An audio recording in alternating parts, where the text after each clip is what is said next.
নাই, সাইনবোর্ড লাগাইছি পাওনাদারদেরকে ঠেকাবার জন্য, যাতে সহজে বাড়ির মধ্যে না ঢোকে। এই চালাকিটা আর কেউ বুঝুক আর না বুঝুক, আল্লাহ পাক তো খুব ভালো করেই বোঝেন। 7 নম্বরের কথা হলো দান করার ব্যাপারে, যে আপনি দান করতে করতে যা আছে সব ফতুর করে ফেলাবেন, এটা কিন্তু ইসলাম চায় না। আপনার সন্তান সন্ততিকে বঞ্চিত করে, স্ত্রী পুত্রকে বঞ্চিত করে সমানে দান করবেন, ঘরে না খেয়ে থাকবেন, এই অবস্থা যেন না হয়। খরচ করবেন কি? আল্লাহ পাক বলছেন وَيَسْأَلُونَكَ مَاذَا يُنْفِقُونَ قُلِ الْعَفْوَ। নবী আপনাকে প্রশ্ন করা হয় কি খরচ করব, আপনি বলুন প্রয়োজনের অতিরিক্ত জিনিস যেটা আছে সেটাই আল্লাহর জন্য খরচ করে দাও। তোমার প্রয়োজন যখন মিটে গেছে, ব্যাংকের মধ্যে অসংখ্য টাকা জমা রাখা খালি গুনতেছে বসে বসে, তা না করে অভাবগ্রস্ত মানুষদের প্রয়োজন মিটাও। খরচ করার ভিতরে আর খরচ না করার ভিতরে ভারসাম্য রক্ষা করতে হবে। ولا تجعل يدك مغلولة إلى عنقك ولا تبسطها كل البسط فتقعد ملوما محسورا। তোমাদের দানের হাত গুটায় একেবারে গলার সাথে বেঁধে রেখো না, আবার এমন বেশি ছেড়েও দিও না, কারণ এর ফলে তোমাকে অনুতপ্ত হওয়া লাগতে পারে, কার্পণ্যতাও না হয় আর জমের মতো দিয়ে সব ফতুরু না হয়ে যাও। দুটোর মধ্যে ব্যালেন্স হতে হবে। আর 8 নম্বরে কথা হচ্ছে যেই দানের উপযুক্ত কারা। আপনি তো যাকাত দিবেন কাদের, সে কথা আল্লাহ বলে দিয়েছেন, আগে বলা হয়েছে না? কয়টা খাতে দিবেন? মাশাআল্লাহ, মনে আছে আপনাদের। আর এমনি সাধারণ দান সাদকা কাদেরকে দিবেন, উপযুক্ত পাত্র কারা, তার একটা লিস্ট আল্লাহ দিচ্ছেন। ওয়াবিল ওয়ালিদাইনি ইহসানা ওয়াবিযিল কুরবা ওয়াল ইয়াতামা ওয়াল মাসাকিন ওয়াল জারি যিল কুরবা। নিজের পিতামাতা, নিকট আত্মীয়, ইয়াতীম, মিসকিন এবং আত্মীয় প্রতিবেশী, তাদেরকে দিবে। আমি কিন্তু এখন যাকাতের কথা বলছি না, মা বাপকে যাকাত দেওয়া যাবে না। এটা হচ্ছে দান, সহযোগিতা করা, ইহসান করা। এই ইহসান মা বাপকে, প্রতিবেশী আত্মীয় যারা, মিসকিন যারা, এতিম যারা, অনাত্মীয় প্রতিবেশী যারা, চলার সাথী, প্রবাসী এবং নিজের চাকর চাকরানি যা কিছু আছে, এই সকলকেই এই সাহায্য করতে হবে, এ কথা আল্লাহ বলে দিয়েছেন। এবং আমরা যে আয়াত আলোচনা করতেছি সে আয়াতের ভিতরেও এই ফিরিস্তি আল্লাহ পাক বলে দিয়েছেন। আল্লাহর রাস্তায় যারা দান করবে তাদের সম্পর্কে আল্লাহ বলছেন এখন, مثل الذين ينفقون أموالهم في سبيل الله كمثل حبة। আল্লাহর রাস্তায় খরচ করা এর দৃষ্টান্ত হলো একটা দানার মতো, যেই দানাটা থেকে 7টা ডাল বেরিয়ে গেল। ফি কুল্লি সুমবালাতিন মিআতু হাব্বা, একটা দানা থেকে 7টা ডাল বেরোলো, এক একটা ডালে 100 করে দানা হলো, সব মিলাইয়া 700 দানা হয়ে গেল। ওয়াল্লাহু ইউদাইফু লিমান ইয়াশা ওয়াল্লাহু ওয়াসিউন আলীম। আল্লাহ পাক বলেন এই পৃথিবীতে একটা দানায় 700 দানা যে আল্লাহ রাব্বুল আলামিন তোমার হাতে ধরায় দিলেন, সে আল্লাহ পাকের ব্যাংকে যদি টাকা জমা রাখো, আল্লাহর রাস্তায় যদি খরচ করো, 700 গুণ বাড়ায় আল্লাহ তোমার হাতে ধরাইয়া দিবেন। আল্লাহু ইউদাইফু লিমান ইয়াশা, আর আল্লাহ ইচ্ছে করলে এর থেকেও বেশি তোমাকে দান করবেন। সুবহানাল্লাহ, কোন জোরে। আর এই দান করতে হবে মরার আগে। কোন সময় দেবেন কোন? আমার দেশে বহু মুসলমান আছে যারা বলে হুজুর আসি আপনাদের পিছনে, যা বলেন আসি, জীবন দিয়া দেব। এরা খুব চালাক, জীবন দিতে চায়, মাল দিতে চায় না। আল্লাহ তো আগে জীবন চায় নাই। আল্লাহ আগে কি চেয়েছেন? কোন না আল্লাহ আগে কি চেয়েছেন? আল্লাহ চেয়েছেন মাল। وَتُجَاهِدُونَ فِي سَبِيلِ اللَّهِ بِأَمْوَالِكُمْ وَأَنفُسِكُمْ। আল্লাহ পাক বলেন জিহাদ করো আমার রাস্তায় মাল দিয়ে আর জান দিয়ে। মাল দাও আগে, মাল না দিয়া যদি আগে মরে যাও মালটা তো থেকেই গেল। সুতরাং মাল আগে আমার রাস্তায় দাও। দেবা কখন? মরার আগে দাও। وَأَنفِقُوا مِمَّا رَزَقْنَاكُم مِّن قَبْلِ أَن يَأْتِيَ أَحَدَكُمُ الْمَوْتُ। আমার রাস্তায় খরচ করো মৃত্যু আসার আগে। فَيَقُولَ رَبِّ لَوْلَا أَخَّرْتَنِي إِلَى أَجَلٍ قَرِيبٍ। যদি মরার আগে না দাও, মৃত্যুর সময়, মৃত্যু যখন এসে গেল সেই সময় যদি বলো, অনুশোচনা যদি করো, আহারে যদি আমি সময় পাইতাম, একটু খানিক যদি সময় দিতে আল্লাহ, একটু সময় আমারে যদি দাও, ফাসাদ্দাকা ওয়া আকুম মিনাস সালিহিন। দান সদকা করব, সব আল্লাহর রাস্তায় দিয়ে দেব, আর আমি সালেহ বান্দাদের মধ্যে শামিল হয়ে যাব। আল্লাহ একটু সময় আমারে দাও।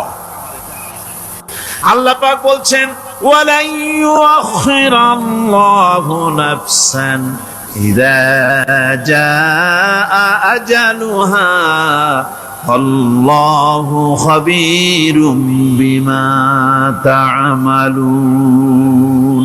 মৃত্যুর নির্ধারিত সময় আসলে এক সেকেন্ড আগে পাশে করা হবে না। সুতরাং মৃত্যুর আগে খরচ করো। আপনি মনে করবেন যে আপনি মরে গেলে পরে আপনার ছেলে মেয়ে আপনার জন্য করবে, খরচ করবে। হ্যাঁ করবে ঠিক, মরার পরে কুলখানির পরে 40, তারপরে শেষ, এরপর আর করবে। আপনার ছেলে মেয়ে যে আপনার জন্য করবে তার প্রমাণ তো আপনি নিজে। আপনি আপনার ছেলের মেয়ের জন্য কি করে, আপনার মা বাবার জন্য কি করছেন?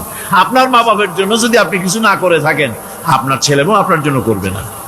সুতরাং নিজের কাজ নিজে করেন। আপনার পিঠ যদি চুলকায় আর নাতিরে যদি বলেন নাতি পিঠটা চুলকায় দাও, সে যে জায়গা চুলকাবে আপনি করবেন উত্তর দিকে, সে উত্তর দিকে, দক্ষিণ দিকে, উপরে, নিচে, পিঠে, পাশার কাছে। যে জায়গায় আঙ্গুল দেবে আপনি করবেন ওখানে না, আবার আরেকটু উপরে দাও, আরেকটু পাশে দাও, জায়গা মতো পড়বেই না। আর কষ্ট করে নিজের হাতটা যদি পৌঁছাইতে পারেন জায়গা মতো পড়ে, একবার চুলকানি মারলেই চুলকানি শেষ। ঠিক কিনা? সুতরাং আপনি অন্যের উপরে ভরসা না করে নিজের খরচ নিজেই করে যান, নিজের কাজ নিজে করে যান, আল্লাহর রাস্তায় খরচ করে যান, বেশি পরিমাণে খরচ করেন। যত খরচ করবেন আল্লাহ রাব্বুল আলামিন রাজি হয়ে যাবে। কোন সুবহানাল্লাহ। যাকাত কোথায় কোথায় ব্যয় করবেন, কারে কারে দিবেন? আল্লাহ রাব্বুল আলামিন বলেন ইন্নামাস সাদাকাতু লিল ফুকারা'i ওয়াল মাসাকিন ওয়াল আমিলিনা আলাইহা ওয়াল মুআল্লাফাতি কুলুবুহুম ওয়া ফির রিকাব والغارمين وفي سبيل الله وابن السبيل فريضة من الله والله عليم حكيم। সূরা তাওবার মধ্যে আল্লাহ পাক যাকাত কোথায় কোথায় দিবেন খাতগুলি আল্লাহ বলে দিচ্ছেন। কোন আলহামদুলিল্লাহ। যেখানে সেখানে যাকাত দেওয়া যাবে না। যাকাতের জন্য খাত হচ্ছে 8টা। যাকাতের জন্য খাত কয়টা? 8টা। 8টি খাতে আপনার যাকাতের টাকা আপনি ব্যবহার করবেন, ব্যয় করবেন। প্রথম দিবেন ফকিরদেরকে। প্রথম দিবেন কাদেরকে? ফকির। ফকির কারা? ফকির হচ্ছে নিজের জীবন জীবিকায় অন্যের মুখাপেক্ষী। তারপরে শিশু, এতিম, বিধবা, জীবন চালানো খুবই কষ্টকর, অভাবগ্রস্ত লোক, এরা হচ্ছে ফকির। আর মিসকিন হচ্ছে যারা নিজেদের প্রয়োজন উপযোগী অর্থ উপার্জন করার সামর্থ্য নাই, আর মানুষের কাছে আত্মমর্যাদার কারণে হাত পাততেও পারে না। এক কথায় এক গরিব ভদ্রলোক। আল্লাহ কোরআন শরীফ বলেছেন যে এদের চেহারা দেখে বুঝো জ্বর পেটে খাবার নাই, অথবা সে অসুবিধায় আছে, চেহারা দেখে বুঝে তাকে সাহায্য করো। সে এমন শরীফ মানুষ আছে না আমাদের সমাজে, লোক এরকম আছে না? আছে কিনা? ঘরের মধ্যে 3 দিনও রান্না হয় নাই, কিন্তু দাড়ি টাড়ি সুন্দর করে আশ্রয়া, জামাটা পরিপাটি করে গায়ে দিয়ে বেরোচ্ছে, কারোর কাছে হাত পাতে না, তার সরাপথে তার ভদ্রতায় বাঁধে। ওনার সরাপথে বেঁধেছে, উনি চাবেন না কারো কাছে, কিন্তু উনাকে যিনি সৃষ্টি করেছেন সে আল্লাহ রাব্বুল আলামিন শোনায় দিচ্ছেন, বান্দারা আমার ওই গরিব ভদ্রলোককে খাবার দাও। ওরা হচ্ছে মিসকিন। এরপরে আমিলিন, 3 নম্বরে আমিলিন, অর্থাৎ যারা যাকাত, সরকারিভাবে যাকাত যারা আদায় করে, সেই আদায়কারীদেরকে এই যাকাতের টাকা দিয়ে তাদের সম্মানী দিতে বলা হয়েছে। ইসলামী গভর্নমেন্ট আসলে যাকাত তো আর আপনার খুশি মতো থাকবে না, যাকাত দিতে আপনি বাধ্য হবেন। যাকাত দিতে আপনি বাধ্য হবেন। যাকাত আদায় করবে গভর্নমেন্ট। কে আদায় করবে? গভর্নমেন্ট আদায় করবে, আর গভর্নমেন্ট ডিস্ট্রিবিউট করবে। ওয়াল মুআল্লাফাতিল কুলুব, মনতুষ্টির জন্য, যাদের মন জয় করতে হবে, এই ধরনের লোকদেরকে। ওয়ার রিকাব, আর গলদেশের মুক্তিদানের জন্য। ওয়াল গারিমিন, আর ঋণগ্রস্ত ব্যক্তি, তা আবার এমন পর্যায়ের যে ঋণ পরিশোধ করতে গেলে যদি তার এমন অবস্থা হয় যে তার কাছে যাকাত দেওয়ার মতো টাকা থাকে না, এরকমের অবস্থা যদি হয়, তাহলে যাকাতের টাকা দিয়ে তার ঋণ পরিশোধ করে দেওয়া যেতে পারে। ফি সাবিলিল্লাহ। এরপরে হচ্ছে জিহাদের রাস্তা।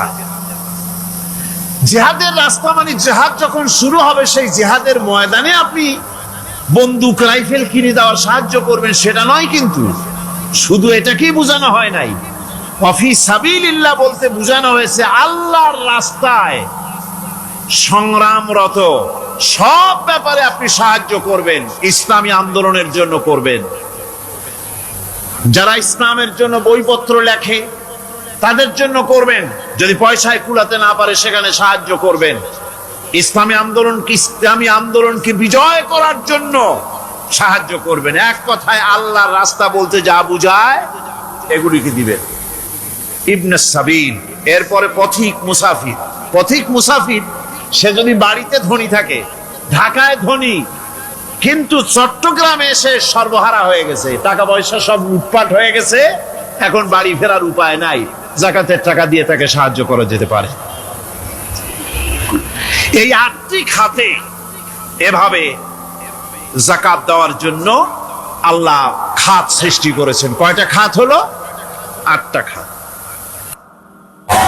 টাকায় টাকা টানে, একজনে শুনছিল টাকায় টাকা টানে, সে মনে করলো কেমনে টাকায় টাকা টানে।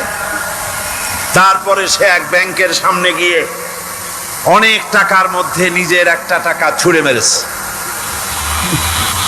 ঘন্টা 2 দাঁড়ায় আছে, দেখে যে তার টাকা আসে না। তখন ব্যাংকের দারোয়ান এসে পিছন থেকে গলাটা ঠেসে ধরছে, বেটা তুমি চোর নাকি, না হাইজাকার, না মাস্তান, না সাদাবাজ? কয় যে না, আমি এর কোনোটাই না। তাহলে এই পজিশন নিয়ে দেখতেছো কি? কয় যে আমি শুনছিলাম টাকায় টাকা টানে, সেজন্য আমার পকেটে একটা টাকা ছিল, ওই যে কেশিয়ার টাকাগুলি গুনতেছে ওইখানে মারলাম, দেখেনি টাকা, আমার টাকায় কিছু টাকা টাইনে আনে। এতক্ষণ দাঁড়ানো, আমার টাকা তো টানলই না, আমার যে একটা টাকা তাও আসে না। দারোয়ান বলছে, বেটা তুমি ঠিকই শুনেছো, টাকায় টাকা ঠিকই টানে, ওই অনেকগুলা টাকা তোমার একটা টাকারে এমন ভাবে টাইনিয়া ধরছে, বাইরে আবার উপায় নেই।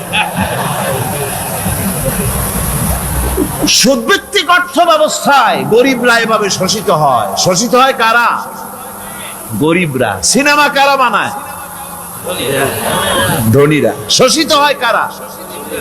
গরিবরা। লক্ষ্য করেন, টাকা আল্লাহর কথা কত বাস্তব। ধনীরা সিনেমা বানায়, শোষিত হচ্ছে গরিবেরা। রিক্সা চালায়, ঠেলা গাড়ি চালায়, মাথার ঘাম পায়ে ফেলেছে, পরিশ্রান্ত হয়েছে, বিকাল বেলায় সেই টাকা নিয়ে যাচ্ছে বাজার করতে। সিনেমা হলের সামনে যায় দেখে সর্বনাশ, যুবক একটা যুবতীর জড়ায় ধরছে দুই হাত দিয়া, নিচে লেখা কি যে প্রেম আর কত যে জ্বালা। বেচারা গরিব মানুষ মাথা গরম হয়ে গেছে এটা দেখিয়া, যে বাইরে যদি এত জ্বালা, ভিতরে না জানি কত মজা।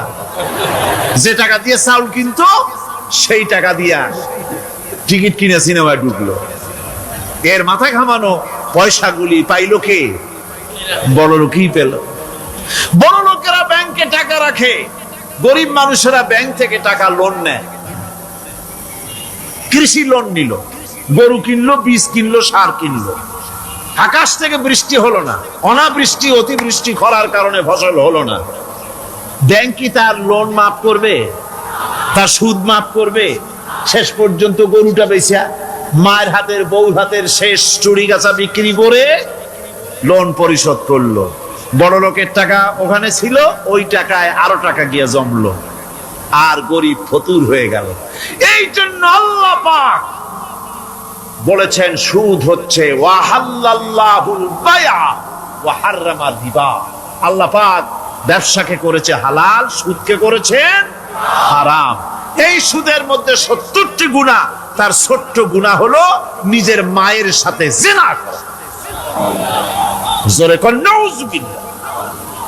মায়ের সাথে জিনা করার চাইতেও নিকৃষ্ট, এটা হলো ছোট গুনাহ। টের পাইছেন? এটাই হলো ছোট গুনাহ। তাহলে বড় গুনাহ কি? বড় গুনাহ হচ্ছে আল্লাহ আর তার রাসূলের সাথে যুদ্ধ করা। নাউযুবিল্লাহ পড়ে। সুতরাং এই সুদ ভিত্তিক অর্থ ব্যবস্থার, এই সুদ ভিত্তিক অর্থ ব্যবস্থাকে নির্মূল করে দিয়ে ইসলাম যাকাত ভিত্তিক অর্থ ব্যবস্থা কায়েম করেছিল, যার ফলে মানুষ খেয়ে পরে সুখে শান্তিতে বসবাস করেছে। চুরি নাই, ডাকাতি নাই, জেনা নাই, ব্যভিচার নাই, হত্যা নাই, ধর্ষণ নাই। এমন এক সময় এসেছিল কোরআনে কারিমের বরকতে, যাকাত ভিত্তিক অর্থনীতির বরকতে, এমন এক সময় এসেছিল ময়দানে ঢোল পিটানো হতো বাজারে বাজারে, যাকাত কে নেবে, যাকাত কে নেবে, যাকাত কে নেবে। একজন মানুষও খুঁজে পাওয়া যায় নাই যে বলবে যাকাত আমার দরকার। গল্প করলাম? এটা কি গল্প? এটা বাস্তব। হযরতে ওমর বিন আব্দুল আজিজ রাহমাতুল্লাহ আলাইহির জামানায় সাদকার টাকা নিয়ে 3টি দিন একজন ঘুরেছেন গ্রামে গ্রামে, ময়দানে ময়দানে। একটা গরিব খুঁজতেছেন সদকার টাকা দেবে, গরিব খুঁজে পাওয়া যায় না। ক্লান্ত শ্রান্ত হয়ে মরুদ্যানের ভিতরে আরাম করতেছেন, এমন সেখানে আর একটা লোক আসছে, ধুলা মলিন বড় একটা বস্কা তার সাথে। এই লোকটি তার কাছে গিয়ে বলছে, ভাই আল্লাহ আপনারে আমারে মিলাই দিছে, 3 দিন পর্যন্ত ঘুরেছি কিছু সদকার টাকা নিয়া, এত বড় দেশের এত জায়গা ঘুরলাম, একটা গরিব পাই নাই যে তারে দেব, আল্লাহ আপনারে মিলাই দিছে, নেন এই টাকাগুলা। কয় যে তোমার মাথা খারাপ না স্ক্রু ঢিলা? তুমি কি মনে করছো আমার এই বস্কার মধ্যে ছেঁড়া খাতা? তোমার টুপলায় যে টাকা আছে আমার বস্তায় তার থেকে অনেক বেশি টাকা আছে। তুমি ঘুরতেছো 3 দিন, আমি ঘুরতেছি সপ্তাহকাল, একটা ভিক্ষুক পাই নাই। এটা কিসের বরকতে? ইসলামী অর্থনীতির বরকতে। যেরকম কিসের বরকতে? কপাল পোড়া জাতি, কপাল পোড়া জাতি সেই বরকতপূর্ণ সমাজ ব্যবস্থার দিকে না গিয়ে কোন নেতা কোন নেত্রী কি কইল সেদিকে দৌড়ায়, সেদিকেই দৌড়ায় পাগলের মতো। হেমিলেনের বংশীবাদক বাঁশি বাজায় চললো, আর ইঁদুর বাঁদর সব পিছনে ছুটলো। এর কোনো মানে হয় না। কোরআনে কারীমের 3টি আয়াতে যাকাতের কথা এভাবে বলা হয়েছে, ইয়া আইয়ুহাল্লাযীনা আমানু আনফিকু মিন তাইয়্যিবাতি মা কাসাবতুম ওয়া মিম্মা আখরাজনা লাকুম মিনাল আরদ। হে ঈমানদার লোকেরা, তোমরা যে সব পবিত্র অর্থ সম্পদ উপার্জন করো সেগুলি, এবং আমি জমিন থেকে তোমাদের যে ফসল দান করি, ফসল উৎপাদন করে দেই, তার থেকে তোমরা আল্লাহর পথে খরচ করো। এগুল 1 নম্বর আয়াত। 2 নম্বর, প্রথম আয়াত বলা হয়েছে সূরা বাকারায়, আর সূরা আনআমে বলা হচ্ছে কুলু মিন সামারিহি ইযা আসমারা ওয়া আতু হাক্কাহু ইয়াওমা হাসাদিহি। তার উৎপাদিত ফল ফসল তোমরা খাও, আর ফসলের একটি অংশ ফসল কাটার দিনেই আল্লাহর হকটা, আল্লাহর অধিকারটা আদায় করে দাও। যেদিন তোমরা ফসল কাটবে সেদিনই অধিকারটা আদায় করে দাও। এই যে একটা ফরজ, এই ফরজটা মুসলমানেরা বেমালুম ভুলে গিয়েছে। ফসলের যাকাত তারা দেয় না। ফসলের যাকাতকে বলা হয় ওশর। কি বলা হয়? ওশর। এই ওশর এখন যদি আপনি গ্রামে গিয়া কোন শিক্ষিত লোককেও যদি জিজ্ঞেস করেন, ভাই ওশর কি চেনো? সে বলবে, ভাই ওশর এটা কি জাতীয় প্রাণী, সারপোকা না তেলাপোকা না আরশোলা, আমি তো এই নাম টাম তেমন শুনি টুনি নেই, বুঝবি না ওশরটা কি জিনিস। অথচ নামাজ রোজার মতোই ফরজ ওশর আদায় করা। কবে আদায় করবেন? যেদিন আপনি ফসল কাটবেন সেই দিনই ওশর আদায় করে দিবেন। পরিমাণটা কি হবে? পরিমাণ হবে আকাশের বৃষ্টির পানি দিয়ে, আকাশের বৃষ্টির পানি দিয়া যদি ফসল হয় তাহলে দিবেন 10 ভাগের 1 ভাগ। 10 মণ যদি ধান হয়, গম হয়, ডাল হয়, 1 মণ আল্লাহর অধিকার আদায় করে দিবেন। অধিকারটা কার? আল্লাহ কি করবে দিয়ে? আল্লাহর অধিকার মানে গরিবের অধিকার, গরিবের হক। এই অধিকারটা আদায় করে দাও। 10 মণ হলে কয় মণ? কি হলে? যদি আকাশের বৃষ্টির পানিতে হয়। আর যদি আপনার সেচের মাধ্যমে হয়, সেচ পরিকল্পনার মাধ্যমে পয়সা খরচ করে পেট্রোল ডিজেল লাগায়া ইঞ্জিন চালাইয়া পানি উঠাইয়া কষ্ট করে ফসল ফলাইছেন, তাহলে আল্লাহ পাক বলছেন 10 মণে 1 মণ দেওয়া লাগবে না, তোমার খরচ হইছে বেশি। বান্দারে, তোমার উপরে আল্লাহ পাক জুলুম করবেন না, এবার 20 মণ হলে তার থেকে 1 মণ দিও। সুবহানাল্লাহ। ওয়ামাল্লাহু বিযাল্লামিন লিল আবিদ। আল্লাহ রাব্বুল আলামিন তার বান্দার উপর জুলুম করেন না। সুবহানাল্লাহ। এইভাবে করে ওশরের যাকাতটা তোমরা ঠিক মতো আদায় করে দিও। ওশরটা দিও। বল আরামিন না খাওয়া মারবেন না। দ্বিতীয় পরীক্ষায় পাস করুন। 3 নম্বরে পরীক্ষা হলো সন্তান বড় হয়ে গেছে, বুদ্ধি হয়েছে, দৌড়াতে পারে। আল্লাহ রাব্বুল আলামিন হুকুম করলেন ছেলেকে জবাহ করো। কত বড় আগুনের পরীক্ষা!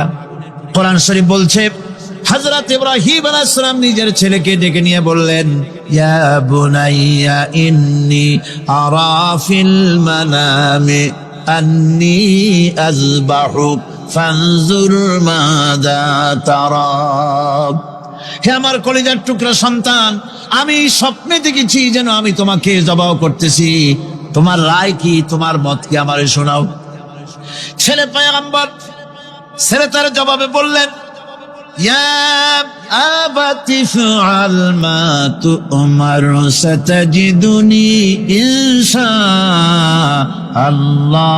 মিনাস সাবিরিন। হে আমার আব্বাজান, আপনি যে ব্যাপারে স্বপ্নের ভিতরে আদিষ্ট হয়েছেন আপনি তা কার্যকরী করুন। আমাকে এতটুকু অধৈর্যের মধ্যে পাবেন না, আমাকে ধৈর্যশীলদের মধ্যে পাবেন। আমারে আপনি আল্লাহর হুকুম পালন করেন। আল্লাহ পাক শোনাচ্ছেন, ফালাম্মা আসলামা ওয়া তাল্লাহু লিল জাবিন।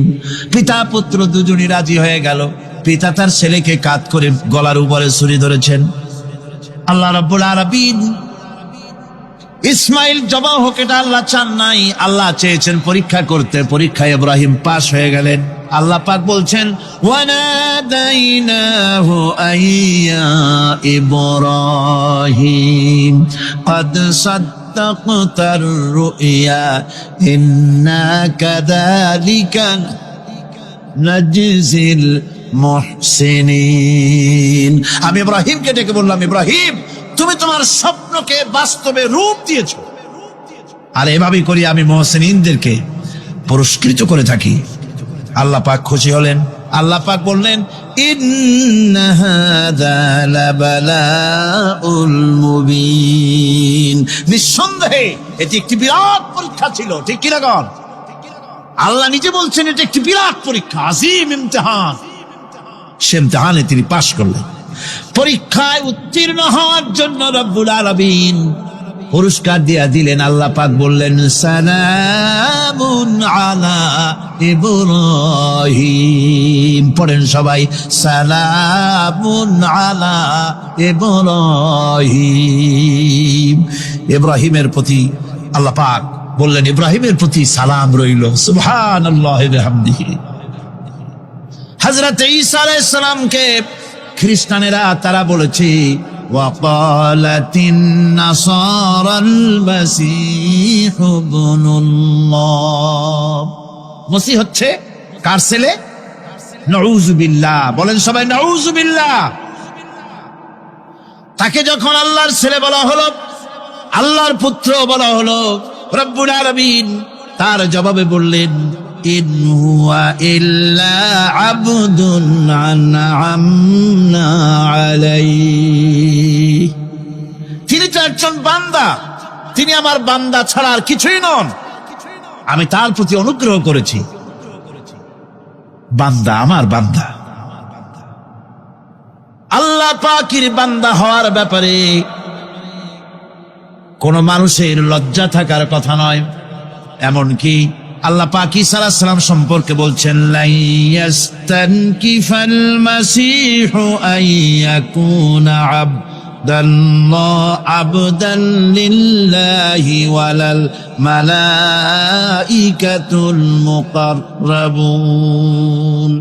মসিহ আল্লাহর বান্দা, তাতে কখনো বিন্দু মাত্র লজ্জা তিনি পোষণ করেন নাই যে আমি আল্লাহর বান্দা, আল্লাহর গোলাম। এটা একটা কথা হইল? এরকম লজ্জা তিনি পোষণ করেননি। এমনকি তার নিকটবর্তী ফেরেশতা যারা, তারাও আল্লাহর বান্দা গোলাম হওয়ার জন্য তাদের ভিতরে কোনো লজ্জা নাই। যারা নাকি আল্লাহর গোলাম, এই ব্যাপারে যাদের মধ্যে লজ্জার সৃষ্টি হয়, আল্লাহর গোলাম এটা কেমন কথা, বান্দা হওয়াটা কেমন কথা। যারা গোলামীকে অস্বীকার করে তাদের সম্পর্কে আল্লাহ পাক বলছেন, ওয়া মাইয়াস্তানকিফ আন ইবাদাতিহি ওয়া ইস্তাকবির ফাসায়াহশুরুহুম ইলাইহি জামিআ। কেউ যদি আল্লাহর বন্দেগী করার ব্যাপারে লজ্জা পোষণ করে, যদি লজ্জার কারণ মনে করে, অহংকার করে, গৌরব করে, তাহলে তারা পালাবে কোথায়, যাবে কোথায়? আমি কিয়ামতের দিন সবগুলিকে এক জায়গায় করে ফেলবো। সুতরাং আল্লাহ পাকের গোলামিতে আল্লাহ যে বান্দা বলে যখন ডাকেন, লজ্জার কোনো কারণ নাই। অহংকার যে করবে সে নিজেকে ধ্বংস করবে। আল্লাহ পাক সব নবীদেরকে নিজের বান্দা বলেছেন। নবীরা কি? আল্লাহ পাকের বান্দা। হযরত ইউসুফ আলাইহিস সালাম সম্পর্কে আল্লাহ পাক বলছেন, كذلك لنصرف عنه السوء والفحشاء إنه من عبادنا المخلصين। এরূপই ঘটলো যাতে আমি ইউসুফ আলাইহিস সালামকে, আমার বান্দা, তাকে আমি নির্লজ্জতা ইত্যাদি থেকে আমি রক্ষা করেছি। নিশ্চয়ই হযরত ইউসুফ ছিল আল্লাহ পাকের বান্দা, আল্লাহ পাকের আব্দ। রাসূল করিম সাল্লাল্লাহু আলাইহি ওয়াসাল্লাম তিনি হচ্ছেন সর্বশ্রেষ্ঠ আল্লাহর পয়গম্বর। তার থেকে শ্রেষ্ঠ নবী আর কি কেউ আছে? জোরে বলেন আছে? তার থেকে মাহবুব, তার থেকে শ্রেষ্ঠ আল্লাহর কাছে আর কেউ নেই। সেই নবীকে আল্লাহ রাব্বুল আলামিন কোরআনে কারীমের ভিতরে তাকে আব্দ বলেছেন। কি বলেছেন? অনেকগুলি আয়াত আছে যে আয়াতের ভিতরে আল্লাহ পাক তার নাম নেন নাই, নবী বলেন নাই, রাসূল বলেন নাই, শুধু বলেছেন আব্দ। যেমন ফাআওহা ইলা আবদিহি মা আওহা, অতঃপর তার বান্দার নিকট যা ওহী করার ছিল তা তিনি করলেন। সেই বান্দাকে মুহাম্মদ সাল্লাল্লাহু আলাইহি ওয়াসাল্লাম। অন্য আয়াতে আল্লাহ পাক বলছেন وأنه لما قام عبد الله يدعوه كادوا يكونون عليه لبدا। আর এই আল্লাহর বান্দা যখন নামাজ পড়তে দাঁড়িয়ে গেল, আল্লাহকে ডাকার জন্য যখন দাঁড়ালো, তখন লোকেরা তার উপরে ঝাঁপিয়ে পড়লো, ঝাঁপিয়ে পড়ার জন্য প্রস্তুতি গ্রহণ করলো। এখানে আব্দ বলা হয়েছে কাকে? মুহাম্মদ সাল্লাল্লাহু আলাইহি সাল্লামকে। এভাবে করে অন্য এক আয়াতে আল্লাহ পাক তার হাবিবকে আব্দ বলছেন, বান্দা বলতেছেন ইন কুনতুম ফি রাইবিম মিম্মা নাযালনা আলা আবদিনা, আমার বান্দার উপরে যে কিতাব নাজিল করেছি তাতে যদি তোমাদের কোনো সন্দেহ হয়। এই যে আমার বান্দার উপরে, ওই বান্দা কে? বলেন সবাই, মুহাম্মদ রাসূলুল্লাহ সাল্লাল্লাহু আলাইহি ওয়াসাল্লাম।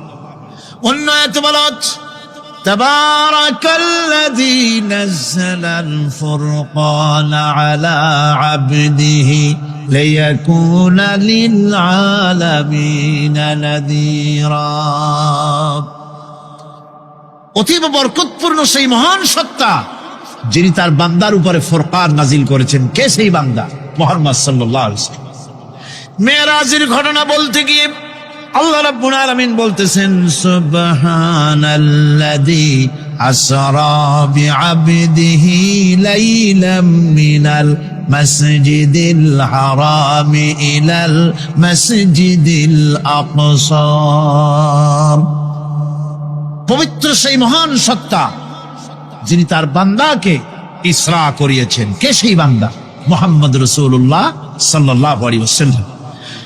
সুতরাং আবদিয়াত, ইবাদত, গোলামি, এটা হচ্ছে মানুষের জীবনের সবচেয়ে বড় মর্যাদাকর খেতাব আল্লাহর পক্ষ থেকে আল্লাহর বান্দা হওয়া। গোলামি পরিপূর্ণরূপে হবে কেবলমাত্র আল্লাহ পাকের। এই গোলামির জন্যই আল্লাহ পাক আমাদেরকে সৃষ্টি করেছেন, অন্য কোনো কাজে আমাদেরকে সৃষ্টি করেন নাই। সেই জন্য আমাদেরকে গোলামি করতে হবে, আনুগত্য করতে হবে কেবলমাত্র কার বলুন তো?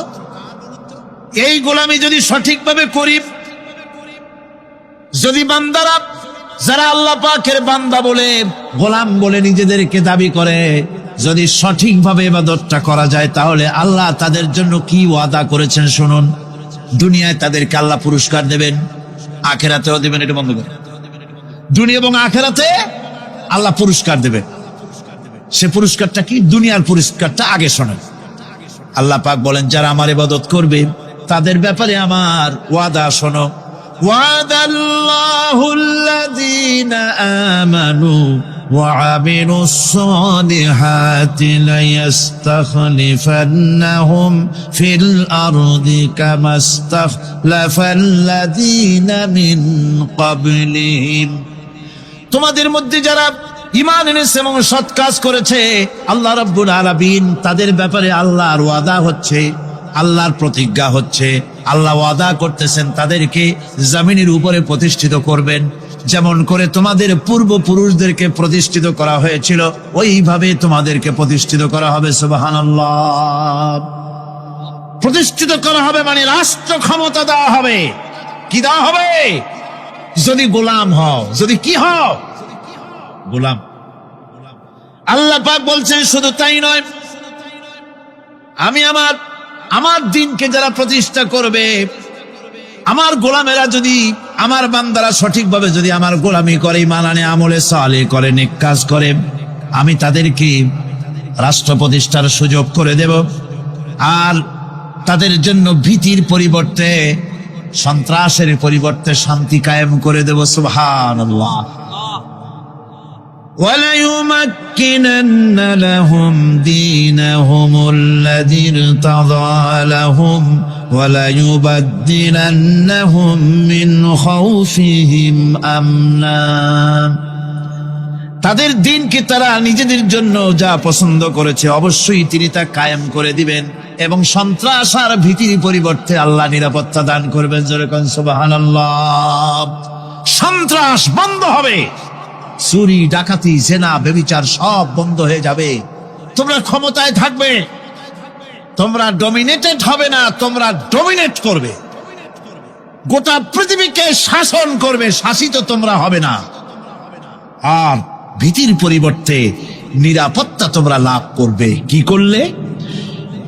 ইয়াবুদুনানি লা ইউশরিকুনা বি শাইআ। সুতরাং তারা যেন আমার ইবাদত করে এবং আমার সঙ্গে যেন কাউকে শরীক না করে। আল্লাহ বলছেন তোমরা যদি আমার সাথে শরীক না করো, ইবাদতের মধ্যে কাউকে যদি শরীক স্থাপন না করো, আর যদি তোমরা আমার ইবাদতটা সলিড ভাবে আমার জন্যই করো, তাহলে রাষ্ট্র ক্ষমতা তোমাদের হাতে আসবে, সন্ত্রাস নির্মূল হবে, শান্তি প্রতিষ্ঠিত হবে। এই হচ্ছে দুনিয়ার পুরস্কার। এটা কিসের পুরস্কার? আর আখিরাতের পুরস্কারের কথা বলা হচ্ছে। وَمَن يُطِعِ اللَّهَ وَرَسُولَهُ وَيَخْشَ اللَّهَ وَيَتَّقِهِ فَأُولَئِكَ هُمُ الْفَائِزُونَ।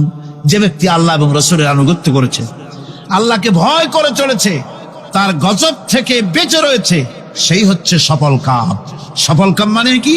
কিয়ামতের দিন আল্লাহ পাক তাদেরকে জান্নাত দান করবেন।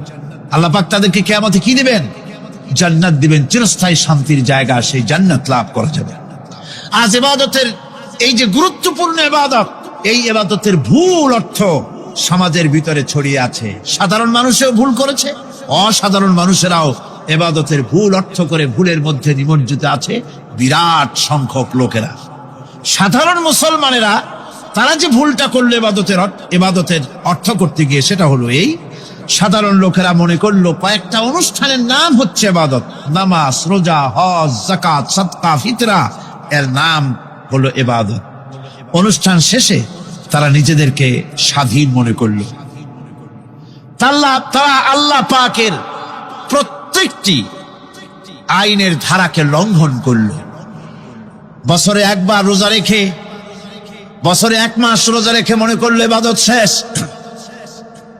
5 ওয়াক্ত নামাজ পড়ে মনে করলে ইবাদত শেষ।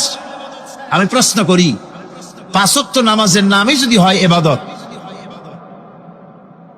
5 ওয়াক্ত নামাজের নামই ইবাদত, এটাই যদি হয়, তাহলে 5 ওয়াক্ত নামাজ পড়তে সময় লাগে কত? উজু টুজু করে বড় জোর 1-1.5 ঘন্টা সময় লাগে 5 ওয়াক্ত নামাজ পড়তে। তো এর নাম যদি হয় ইবাদত, তার অর্থ কি দাঁড়াবে? অর্থ দাঁড়াবে আপনি 24 ঘন্টার ভিতরে 1 থেকে 1.5 ঘন্টার জন্য আল্লাহর গোলাম, বাকি 22 ঘন্টার জন্য শয়তানের গোলাম হতে কেউ রাজি আছেন? রোজার নামই যদি হয় শুধু ইবাদত, তাহলে তার অর্থ দাঁড়াবে বছরের ভিতরে 1টা মাসের জন্য আপনি আল্লাহর গোলাম, আর 11 মাসের জন্য শয়তানের গোলাম হতে কেউ রাজি আছেন? তাহলে বিষয়টা কি? বিষয়টা হচ্ছে নামাজ, রোজা, হজ, যাকাতি শুধুমাত্র ইবাদত নয়, আনুষ্ঠানিক ইবাদত তো বটেই, কম্পালসারি ইবাদত তো বটেই, কিন্তু শুধুমাত্র নামাজ, রোজা, হজ, যাকাত ইবাদত শুধুমাত্র নয়, এগুলি হচ্ছে ইবাদতের পার্ট, ইবাদতের অংশ। বরং জীবনের সব ক্ষেত্রে আল্লাহর হুকুমকে মানার নামই হচ্ছে, ভাইরা আমার,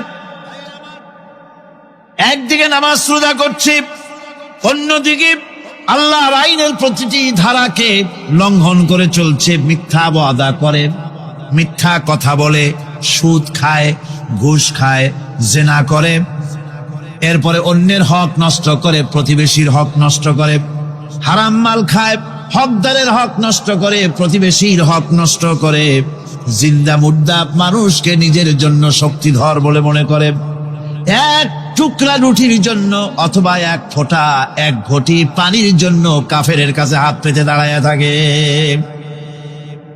এই যদি অবস্থা হয়, এটাই যদি হয় ঈমান, আর এটার নামে যদি হেফাজত হয়, তাহলে এই পৃথিবীর মুসলমানের আজ লাঞ্ছিত কেন? আল্লাহর ওয়াদা কি মিথ্যা? নাউযুবিল্লাহি মিন যালিক। আমাদের ইবাদত যদি ঠিক হয়, যদি সত্যিকারের ইবাদত যদি আমরা করে থাকি, তাহলে ক্ষমতায় ইমানদারেরা নাই কেন? বিশ্ব জুড়ে মুসলমানেরা লাঞ্ছিত কেন? তাহলে বুঝতে হবে ইবাদতের মধ্যে বিরাট গরমিল করে ফেলেছি, ঠিক কিনা?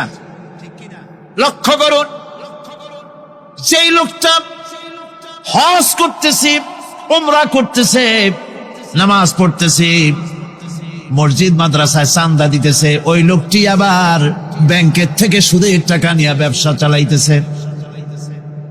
ব্যবসা ঠিক রাখার জন্য, ইনকাম ট্যাক্স ফাঁকি দেওয়ার জন্য ব্যবসায়ীরা 2 ধরনের 3 ধরনের খাতা মেনটেন করছে। কথা ঠিক কিনা? মিথ্যা কথা বলছে, ঘুষ দিতেছে, বেশি করে বিদ্যুতের বিল যাতে না আসে সেজন্য যারা বিদ্যুৎ লাইনে আছে তাদেরকে পয়সা দিয়ে ম্যানেজ করতেছে, ঠিক কিনা? আমি পার্লামেন্টে বলেছি বিদ্যুৎ বাইরের থেকে আনতে হবে না, ঘুরে ঘুরে আবার বিদ্যুতের কথা আসলো।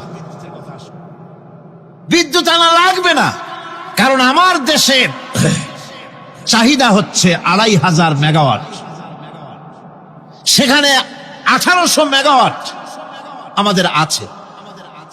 আরেকদিকে 4টা বিদ্যুৎ প্রকল্প বন্ধ হয়ে আছে।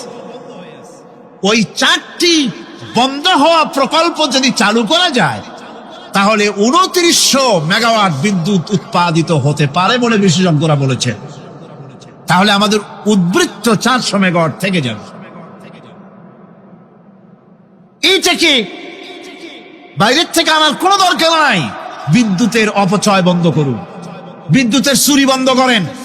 মিল কল কারখানা যাদের আছে, লক্ষ লক্ষ টাকা বিদ্যুৎ বিল হয়, কিন্তু লাইনম্যানদের সঙ্গে ম্যানেজ করে গভর্নমেন্টকে ফাঁকি দেওয়া হচ্ছে, ঠিক কিরকম? তোমার নামাজের দাম কি? তোমার হজের 7 পয়সা দাম নাই। তুমি রাষ্ট্রকে ফাঁকি দিয়েছ, তুমি জনগণকে ফাঁকি দিয়েছ, তুমি দেশের শত্রু।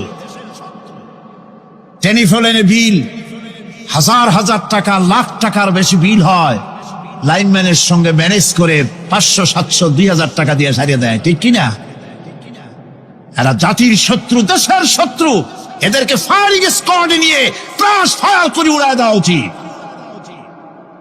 এরা দেশের দুশ্মন। আজ সিস্টেম লসের নাম দিয়া বিদ্যুৎ চুরির আরেক ব্যবস্থা করা হয়েছে।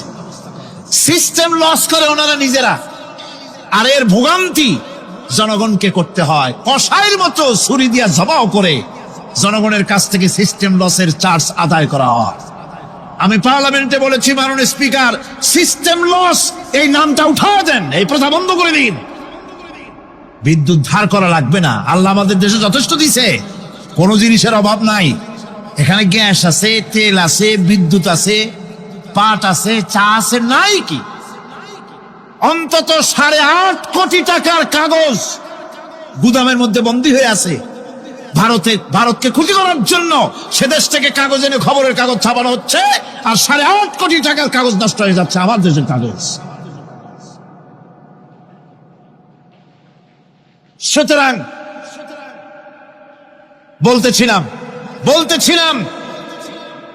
একথাই বলতেছিলাম যে ঈমান, আল্লাহর গোলাম হতে হলে ভুল করে বসেছি ইবাদতের অর্থ করতে। শুধু নামাজ, রোজা, হজ, যাকাত, মাজারে কিছু চান্দা দেওয়া, আগরবাতি, মোমবাতি, চাদর একটা দিয়া, পীর সাহেবরে 10,000 টাকা চান্দা দিয়া, মোছে তেল মাইখা দাঁত বাইর করে হাসে।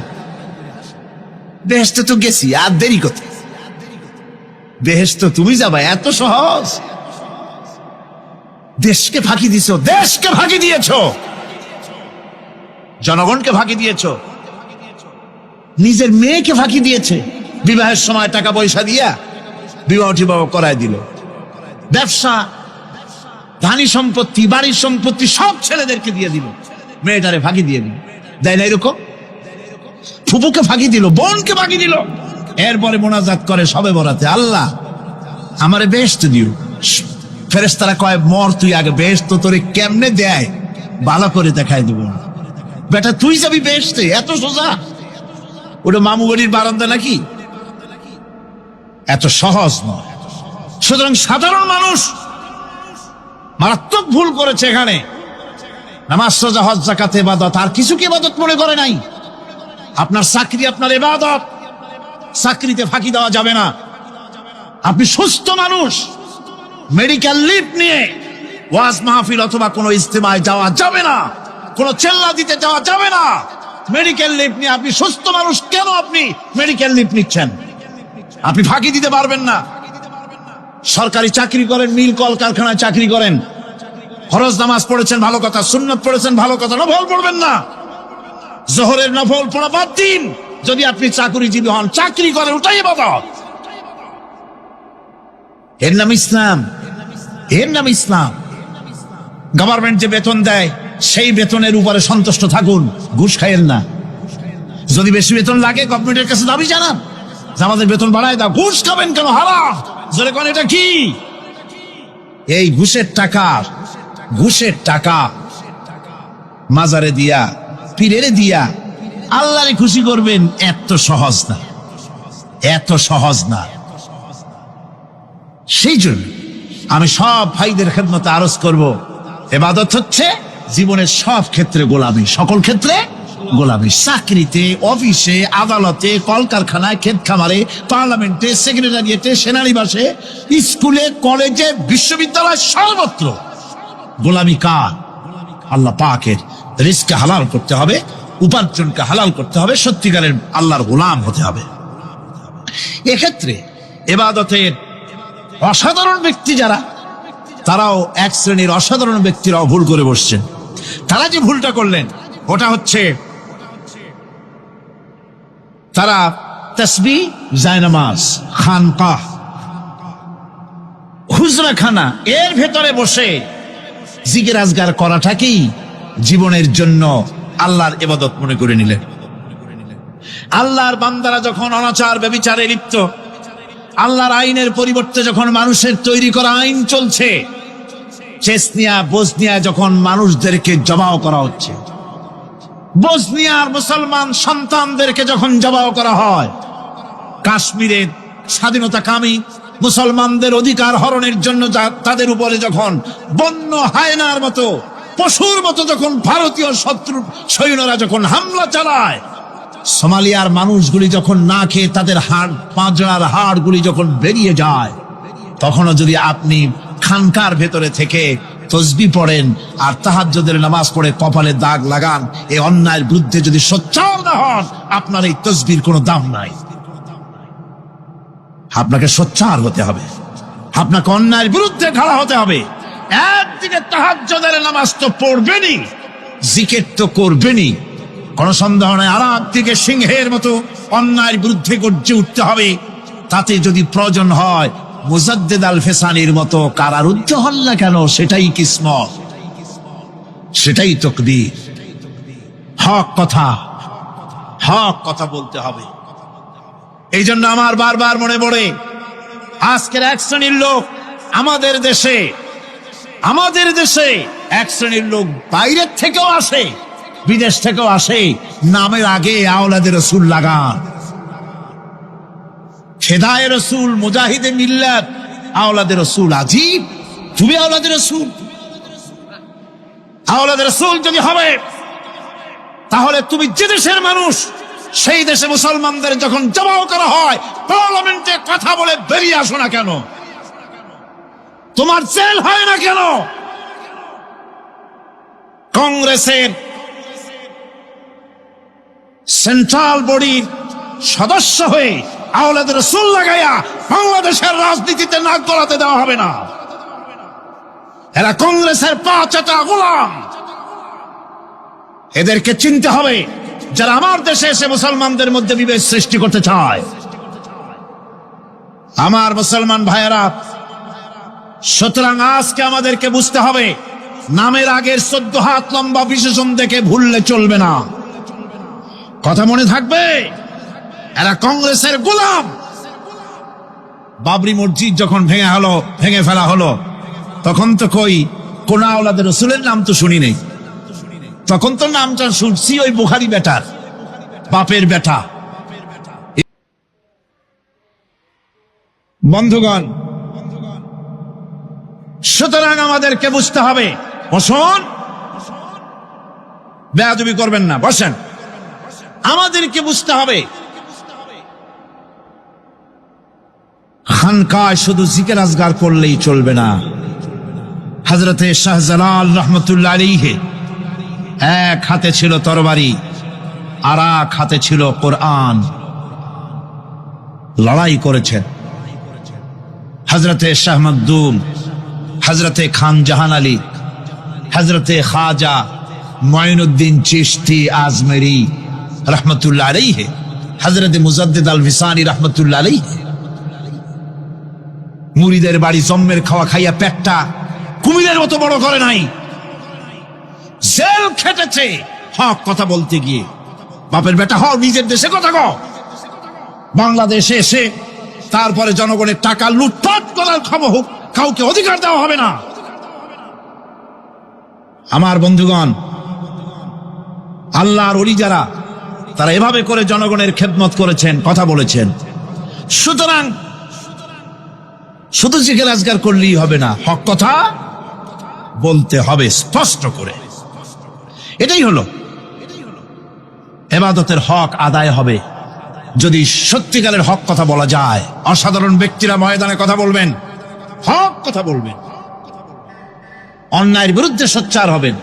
আর সাধারণ জনগণ কথা ও কাজের মিল করবেন, নামাজ রোজা হজ যাকাত করবেন যার কথা মতো, রাজনীতি অর্থনীতি সমাজনীতি করবেন সেই আল্লাহর কথা মতো। তাহলেই সত্যিকারের মুসলমান হওয়া যাবে। কথা বুঝে আসছে কিনা ভাই? কথা বুঝে আসছে কিনা? একটু জোরে সরে জিকির করেন, লা ইলাহা ইল্লাল্লাহ, লা ইলাহা, লা ইলাহা ইল্লাল্লাহ। আরো জোরে,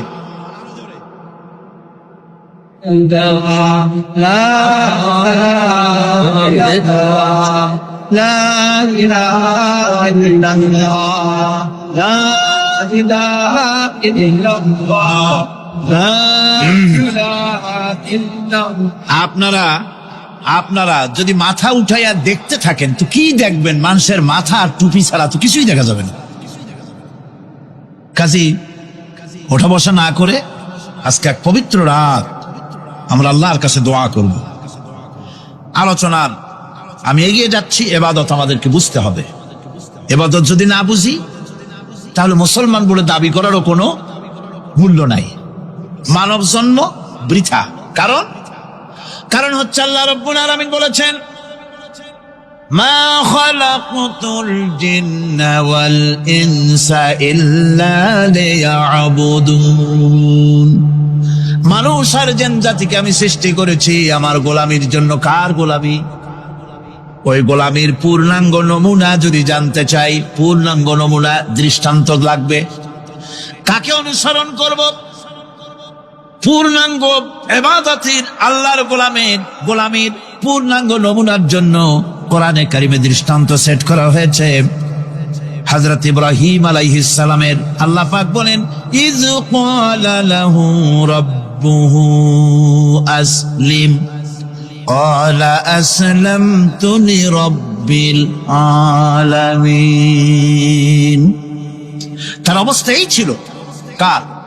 ইব্রাহিম আলাইহিস সালাম। তার অবস্থা এই ছিল যে তার রব যখন তাকে বললেন আনুগত্যের মস্তককে অবনত করে দাও, তিনি বললেন, আমি আমার বিশ্বপালকের সামনে মাথাটা নত করে দিলাম। সুবহানাল্লাহ। কোন শর্ত ছাড়াই মাথা নিচু করে দিলাম। এই পন্থায় তিনি যে পন্থাটা অবলম্বন করেছিলেন, এই পন্থায় চলার জন্য তার সন্তানদেরকেও তিনি হুকুম করেছিলেন। ووصى بها إبراهيم ببنيه ويعقوب يا بني إن الله اصطفى لكم الدين فلا تموتن إلا وأنتم مسلمون ইয়াকুব এবং ইব্রাহিম আলাইহিস সালাম তার সন্তানদেরকে এই উপদেশ দিয়েছিলেন যে তিনি বলেছিলেন, হে আমার সন্তানেরা, আল্লাহ ছাড়া তোমাদের জন্য আল্লাহ পাক এই দ্বীনকে মনোনীত করেছেন। আল্লাহ পাকের আনুগত্য করবে, তার দ্বীনের প্রতি সারেন্ডার করবে। আর খবরদার মুসলমান না হয়ে যেন তোমরা মরে যেও না।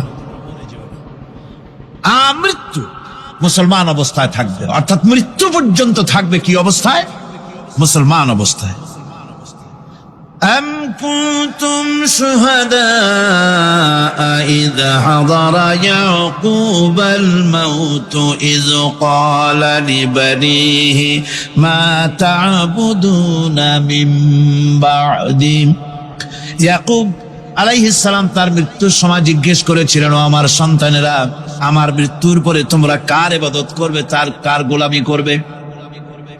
তারা জবাব দিলেন, ক্বালু نعبد إلهك وإله آبائك إبراهيم وإسماعيل وإسحاق إلها واحدا ونحن له মুসলিমুন। নিঃসন্দেহে আমরা ইবাদত করব, গোলামি করব আপনার রবের, আপনার পিতার রবের, এবং আল্লাহর ইবাদত করব। আপনিও আপনার পূর্বপুরুষ ইব্রাহিম, ইসমাইল যে আল্লাহকে ইবাদত করেছে, সে আল্লাহ পাকের ইবাদত আমরা করব এবং তার অনুগত হয়ে থাকব। দাসত্ব এবং পূর্ণাঙ্গ দাসত্বের গোলামীর পূর্ণাঙ্গ নমুনা হচ্ছেন হযরত ইব্রাহিম আলাইহিস সালাম। আল্লাহর গোটা জমিন যখন শিরকের অন্ধকারে ডুবে গিয়েছিল, তখন হযরত ইব্রাহিম আলাইহিস সালাম তাওহীদের আলো জ্বালিয়ে দিয়েছিলেন। এই নিবেদিতদের ইমাম হিসাবে আল্লাহ পাক তাকে ঘোষণা দিলেন।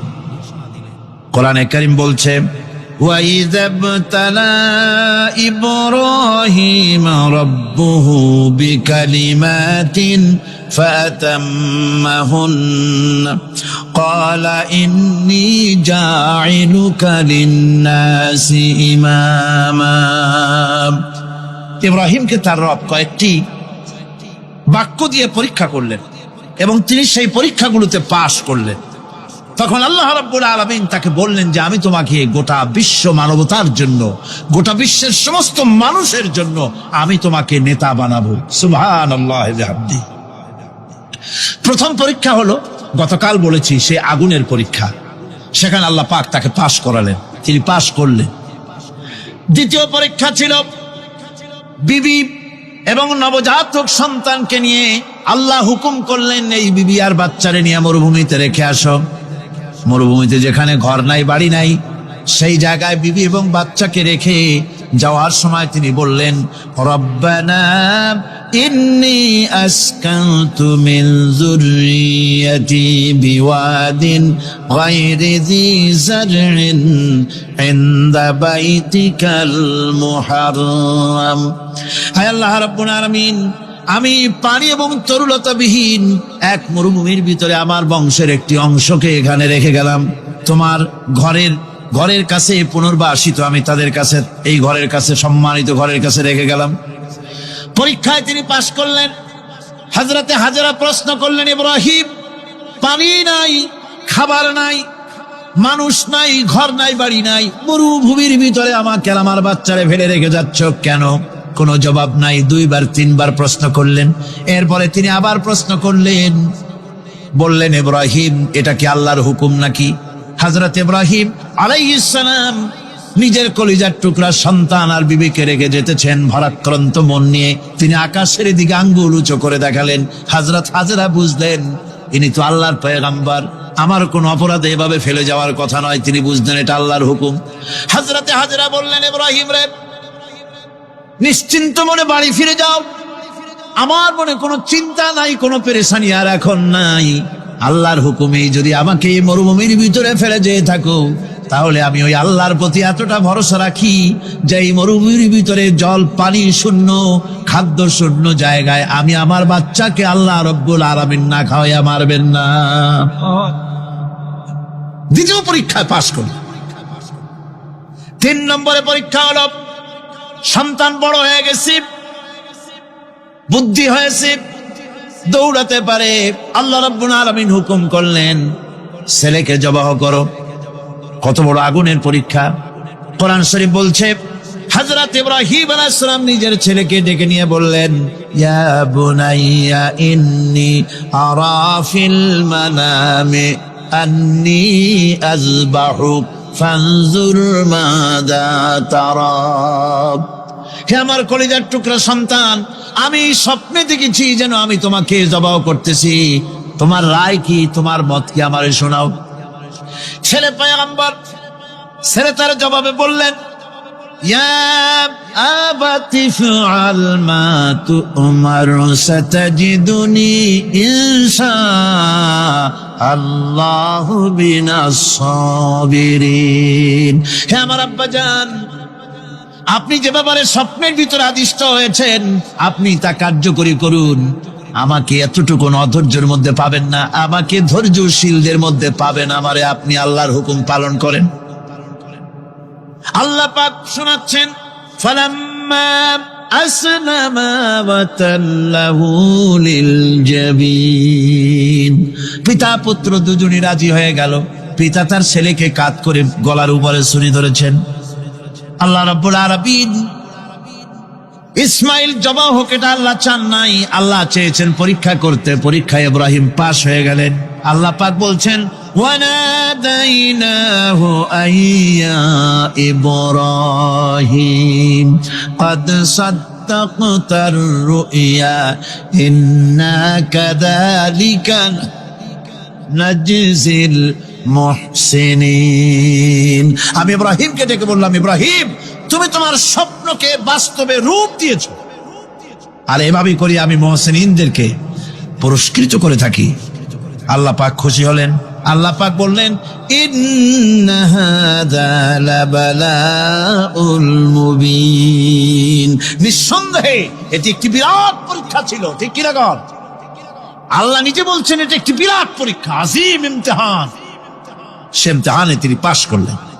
পরীক্ষায় উত্তীর্ণ হওয়ার জন্য রব্বুল আলামিন পুরস্কার দিয়া দিলেন। আল্লাহ পাক বললেন, সালামুন আলা ইব্রাহিম। পড়েন সবাই, সালামুন আলা ইব্রাহিম। ইব্রাহিমের প্রতি আল্লাহ পাক বললেন, ইব্রাহিমের প্রতি সালাম রইল। সুবহানাল্লাহি ওয়া বিহামদিহি। ইবাদত এর আনুগত্যের এই উৎকৃষ্ট দৃষ্টান্ত স্থাপনের পর আল্লাহ পাক তার গোটা বিশ্বের মুসলমানদেরকে কিয়ামত পর্যন্ত ইব্রাহিম আলাইহিস সালামকে জাতির পিতা বানায়া দিলেন। সুবহানাল্লাহ। কইতে ইচ্ছা করে না? এই রকমের পরীক্ষা কোন পিতারা দিতে পারছে নাকি? গোটা বিশ্বের সমস্ত মানব মণ্ডলীর জন্য আল্লাহ পাক ইব্রাহিম আলাইহিস সালামকে কিয়ামত পর্যন্ত জাতির পিতা হিসাবে ঘোষণা করেছেন। সুবহানাল্লাহ। মিল্লাতা বিকুম ইব্রাহিম ওয়া সাম্মাকুমুল মুসলিমিন। তোমরা তোমাদের পিতা ইব্রাহিমের মিল্লাতের উপর প্রতিষ্ঠিত হও। আল্লাহ পাক বলছেন, তোমাদের পিতা ইব্রাহিমের মিল্লাতের উপরে প্রতিষ্ঠিত হও, আর আল্লাহ তোমাদের নাম রেখেছে মুসলমান। তোমরা হচ্ছে মুসলমান। আমাদের পরিচয়, ওই যে পরিচয়ের কথা আগে হয়ে গেছে, আমাদের পরিচয় আমরা মুসলমান। আমাদের পরিচয় কি? মুসলমান। এটা প্রথম পরিচয়। ইবাদতের পূর্ণাঙ্গ মাপকাঠি হিসেবে আল্লাহ পাক হযরত ইব্রাহিম আলাইহিস সালামকে দুনিয়াবাসীর সামনে পেশ করেছেন। কোরআন বলছে, ইহুদি এবং খ্রিস্টানেরা মুসলমানদেরকে বিভ্রান্ত করতে চায়। তারা বলে, ওয়াকালু কুনু হুদান আও নাসারা তাহতাদু কুল বাল মিল্লাতা ইব্রাহিম হানিফা وما كان من المشركين। ইহুদিরা বলে ইহুদি হও তবেই তোমরা সঠিক পথ পাবা, খ্রিস্টানের বলে খ্রিস্টান হও তবেই তোমরা সঠিক পথ প্রাপ্ত হবে। আল্লাহ পাক বলছেন এদের সকলকে বলে দাও বরং তোমরা সব পরিত্যাগ করে মিল্লাতে ইব্রাহিমের ভিতরে শামিল হয়ে যাও। এটাই মুক্তির পথ, এটাই নাজাতের পথ, এটাই আল্লাহর পথ। সুবহানাল্লাহি ওয়া বিহামদি। এমনকি রাসূল করিম সাল্লাল্লাহু আলাইহি ওয়াসাল্লামকে আল্লাহ পাক বলেছেন আনিত্তাবি মিল্লাতা ইব্রাহিম হানিফা, চারদিক থেকে মুখ ফিরিয়ে এনে মিল্লাতে ইব্রাহিমের ভিতরে শামিল হয়ে যাও, তারই অনুসরণ করো। রাসূল করিম সাল্লাল্লাহু আলাইহি ওয়াসাল্লাম ইবাদত বা আনুগত্যের সর্বোৎকৃষ্ট নমুনা হওয়ার কারণে ইব্রাহিম আলাইহিস সালাম সম্পর্কে হুজুর বলেছেন ইন্না ইব্রাহিমা খায়রুল বারিয়া, রাওয়াহু মুসলিম। হুজুর সাল্লাল্লাহু আলাইহি ওয়াসাল্লাম বলেছেন ইব্রাহিম হচ্ছেন জগতের সর্বোত্তম ব্যক্তি। সুবহানাল্লাহ। সুতরাং আমাদেরকে ইবাদতের নমুনা হিসেবে ইব্রাহিম আলাইহিস সালামকেও মানদণ্ড হিসেবে দেখতে হবে যে কিভাবে তিনি সারেন্ডার করেছিলেন আল্লাহ পাকের দরবারে। এখন আমি আপনাদের সামনে বলতে চাই, মানুষের জীবনে সবচাইতে বড় দুটি চাহিদা আছে, একটা হচ্ছে খাদ্য আর একটা হচ্ছে নিরাপত্তা। একটা খাদ্য আর একটা কি নিরাপত্তা। পেট ভরে খাইতে চাই আর চোর ডাকাতের উপদ্রব থেকে নিরাপত্তা পেতে চায়। আইন শৃঙ্খলা পরিস্থিতির উপরে যখন পার্লামেন্টে আলোচনা হচ্ছিল আমি তখন বলেছি, মাননীয় স্পিকার, আমার দেশের সাধারণ ভোটারদের বড় কোনো আশা আকাঙ্ক্ষা নাই। তারা কোনোদিন বলে না যে আমাদের গুলশানে বাড়ি দিতে হবে, সকলে আমাদেরকে মঙ্গল গ্রহে অফিস বানায় দিতে হবে, বাসেরও গাড়ি দিতে হবে, এগুলি তারা দাবি করে না। যারা ভোট দেয়, কষ্ট করে, মিছিল করে, এই সাধারণ জনগণের দাবি হচ্ছে মিনিমাম দাবি, খুবই কম। তাদের দাবি হলো মোটা সুতার কাপড় চাই ইজ্জত ঢাকার জন্য, পেট ভরে খেতে চাই, পোলাও কোরমা বিরিয়ানির দরকার নাই, আর আশ্রয়ের জন্য ছোট্ট একটু ঘর চাই, চোর ডাকাতের উপদ্রব থেকে নিরাপত্তা চাই। কথা ঠিক কিনা? আমি বললাম, স্পিকার সাহেব, আজ পর্যন্ত যতগুলি গভর্নমেন্ট এসেছে বাংলাদেশে, প্রত্যেকটি গভর্নমেন্ট আমার দেশের জনগণের এই ন্যূনতম দাবি, এই আশা পূরণ করতে ব্যর্থতার পরিচয় দিয়েছে। কেউ পারে নাই। যারাই গেছে তারাই তাদের নিজেদের আখের গোছাবার চেষ্টা করেছেন। সব নিজেকে নিয়ে ব্যস্ত, নিজের লোকদের নিয়ে ব্যস্ত, জনগণ নিয়ে চিন্তা নাই। সুতরাং মানুষের চাহিদা হচ্ছে খাদ্য আর নিরাপত্তা। আমরা কি খাদ্য আর নিরাপত্তা সত্যি কি চাই? চাই। খাদ্য যদি চাই ক্ষুধার সময়, নিরাপত্তা যদি চাই ভীতির সময়, আল্লাহ রাব্বুল আলামিন বলেন কোন গভর্নমেন্ট দিতে পারবে না, দুনিয়ায় কেউ দিতে পারে নাই, পারবেও না। ক্ষুধার সময় যদি খাদ্য চাও, ভীতির সময় যদি নিরাপত্তা লাভ করতে চাও, তাহলে ফালিয়াবুদু রাব্ব হাযাল বাইত, এই ঘরের মালিকের ইবাদত কর। কোন ঘর? কাবা ঘর। বলেন কোন ঘর? কাবা ঘর। কাবা শরীফের মালিকের ইবাদত কর। তাহলে কি হবে? আল্লাযী আত'আমাহুম মিন জু'ইন ওয়া আমানাহুম মিন খাউফ। এই ঘরের মালিকের ইবাদত যদি করো, তাহলে ক্ষুধার সময় তিনি তোমাদেরকে খেতে দিবেন, আর ভীতির সময় তিনি তোমাদের নিরাপত্তা দান করবেন। এ ওয়াদা কার? চিল্লায় বলেন ওয়াদা কার? আল্লাহ পাকের ওয়াদা বিশ্বাস হলো না, এমনই পোড়া কপালের মুসলমান।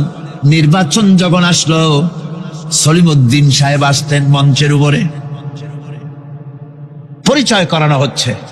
এত আপনারা যার বক্তৃতা শোনার জন্য দ্বিপ্রহরের রৌদ্রে কষ্ট করতেছিলেন, এখন সেই সংগ্রামী জননায়ক, বিপ্লবী সন্তান, তিনি এখন আপনাদের সামনে বক্তব্য রাখবেন। উনি দাঁড়ায় বললেন, ভাইয়ার আমার, বোনের আমার, আমি এবার বোতল মার্কা বাক্স নিয়ে দাঁড়াইছি, আমারে সকলে মিলে ভোট দেন। এবার যদি ক্ষমতায় যেতে পারি, না খাইয়া কেউ মরবেন না, কিন্তু কি খাইয়া মরবে তাও কয় না। মানুষেরা এই কথাগুলি বিশ্বাস করলার সমানে ভোট দিল। হায় রে কপাল! আল্লাহ বললেন আমার ইবাদত কর, আমার গোলামি কর জীবনের সব জায়গায়, তাহলে ক্ষুধার সময় খাইতে পারবি আর ভীতির সময় নিরাপত্তা পাবি। আল্লাহর কথাটা বিশ্বাস হইল না। এই নামাজ পড়ার মুসলমানের দাম আছে, কোন দাম আছে? এ রোজাকার দাম আছে, এ মুসলমান দাবি করেন দাম আছে। আল্লাহ রাব্বুল আলামিন তিনি পরিষ্কার করে বলছেন, এই ঘরের মালিকের ইবাদত করো, তিনি ক্ষুধার সময়ে খেতে দিবেন আর তিনি তোমাদেরকে ভীতির সময় নিরাপত্তা দান করবেন। চাউলের অভাব হবে না, পাটের অভাব হবে না, খাদ্যের অভাব হবে না, কারণ দুটি জিনিস যদি তোমরা করতে পারো খাবারের অভাব হবে না। ওয়ালাউ আন্না আহলাল কুরা আমানু ওয়াত্তাকাউ লাফাতাহনা আলাইহিম বারাকাতিন মিনাস সামাই ওয়াল আরদ। দেশের লোকেরা, জনপদের লোকেরা যদি দুইটা কাজ করে, এক নম্বরে হলো আমার উপরে ঈমান আনবে, দুই নম্বরে হলো আমাকে ভয় করার নীতি অবলম্বন করে যদি চলে, তাহলে ওই দেশের মানুষের জন্য আকাশ আর জমিনের সব বরকতের দরজা আমি আল্লাহ খুলে দেব। আল্লাহর ওয়াদা। আল্লাহ পাকের নিকট মানুষের সবচাইতে বড় দাবি কি? আল্লাহর কাছে মানুষের সবচাইতে বড় দাবি কি করতে পারেন? আল্লাহ পাকের কাছে মানুষের শ্রেষ্ঠ দাবিটা আল্লাহ নিজেই শিখাই দিয়েছেন। আমার কাছে দাবি কর, ইহদিনাস সিরাতাল মুস্তাকিম। আয় আল্লাহ, একটা সোজা, একটা সরল রাস্তা আমারে দাও, একটা সহজ পথ আমারে দাও। এই কথা সূরা ফাতিহা দাবি করার পর আল্লাহ রাব্বুল আলামিন এই অভিনন্দনের জবাবে, 7টা বাক্যের অভিনন্দনের জবাবে আল্লাহ রাব্বুল আলামিন 30 পারা কোরআন শরীফ নাজিল করে দিলেন। সূরা ফাতিহার এই সওয়ালের জবাবে আল্লাহ পাক বললেন, ওয়া আনি'বুদুনি হাযা সিরাতুম মুস্তাকিম। সোজা রাস্তা চাও, আমার গোলামি করো, ইবাদত করো। সব জায়গায় ইবাদত, গোলামি করাই লাগবে। আমার কাছে সোজা রাস্তা চাও, সোজা রাস্তা হলো আমার গোলামি করা। কার গোলামি? বেহেশতে যেতে চান? আমি আস্তে জিগেলাম বলে আপনারও আস্তে জবাব দিলেন। বেহেশতে যেতে চান? সুবহানাল্লাহ। এমন কোন মানুষ আছে নাকি যে বেহেশতে যেতে চায় না, মদ খোর যাইতে চায়? সবাই, আমরা সবাই বেহেশতের আশা করি, ঠিক কিনা? আল্লাহ রাব্বুল আলামিন বলেন, বেহেশতে যদি যেতে চাও তাহলেও ইবাদত করা লাগবে, ইবাদত ছাড়া জান্নাতে যাওয়া যাবে না। ফাদখুলি ফি ইবাদি ওয়াদখুলি জান্নাতি। সর্বপ্রথম আমার বান্দার মধ্যে দাখিল হয়ে যা, আমার গোলামির মধ্যে দাখিল হওয়া, আমার গোলাম হয়, এরপরে আমার জান্নাতে চলে যা। আগে গোলাম হবি, তারপরে কোথায় যাবি? জান্নাতে যাবে। আগে গোলাম হ, আগে গোলামির খাতায় নাম লেখা, আগে সত্যিকারের আমার বান্দা হ, গোলাম, এরপরে জান্নাতে যাওয়া যাবে। জান্নাতে যাইয়া আল্লাহর সাথে কি দেখা করতে চাই? আল্লাহর সাথে দেখা করতে চাই। আল্লাহ রাব্বুল আলামিন বলেন, ফামান কানা ইয়ারজু লিকা রাব্বিহি ফালইআমাল আমালান সালিহান ওয়া লা ইউশরিক বিইবাদাতি রাব্বিহি আহাদা।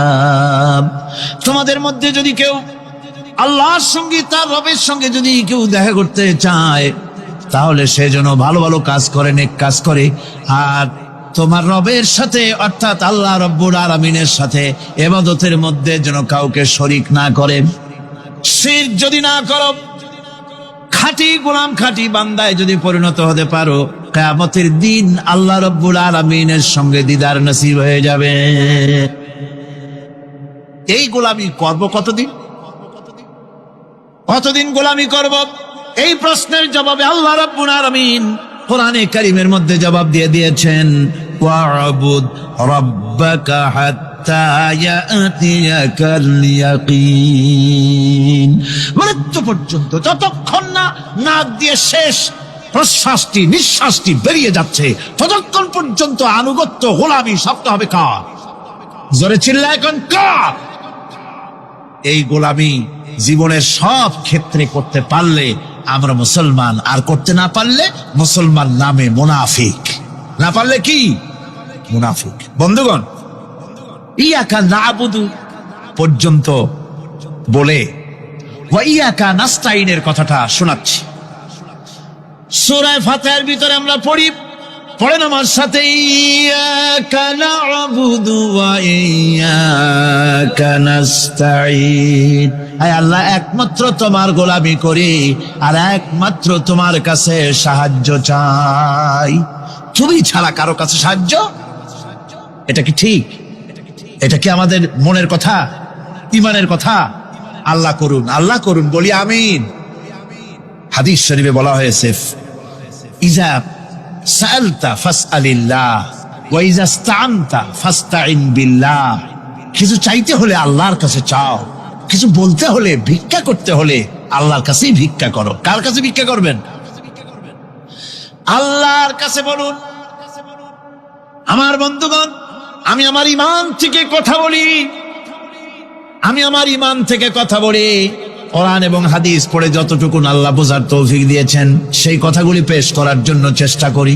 বন্ধুগণ, এদিক ওদিক কোন দিকে না ঘুরে মসজিদে যান, মসজিদে গিয়ে নামাজ পড়েন আর আল্লাহর কাছে হাত পেতে আল্লাহরে বলেন। সেজদা গিয়া যখন রব্বুল আলামিনের দরবারে কিছু চাইবেন, হুজুরের কাছে জিজ্ঞেস করা হয়েছে, হুজুর, বান্দা কখন আল্লাহর নিকটবর্তী হয়ে যায়? আল্লাহর নবী বলেছেন, বান্দা যখন সেজদা দেয় তখন বান্দা একেবারে আল্লাহ পাকের কাছে চলে যায়। আল্লাহর কাছে চান যা দরকার, ছেলে নাই, মেয়ে নাই, বউ নাই, অথবা চাকরি নাই, প্রমোশন চাই, ব্যবসায় উন্নতি চাই, যা দরকার কাকে বলবেন? মনটাকে পরিষ্কার করুন, আজকে মনটাকে সাফ করুন, সমস্ত দুর্বলতা থেকে মনকে উঠায় আনো। বিশ্বাস করুন, যা চাওয়ার, যা বলার সবটা আল্লাহর কাছে। কার কাছে? আমি তার গোলাম। আমি কার গোলাম? আল্লাহ ছাড়া কারো কাছে আমার অভিযোগ তুলবো না, সবটা বলবো আল্লাহর কাছে। বলে দেখেন, বলে দেখেন আল্লাহ পাক কিভাবে আপনাকে সাহায্য করেন। সুবহানাল্লাহ।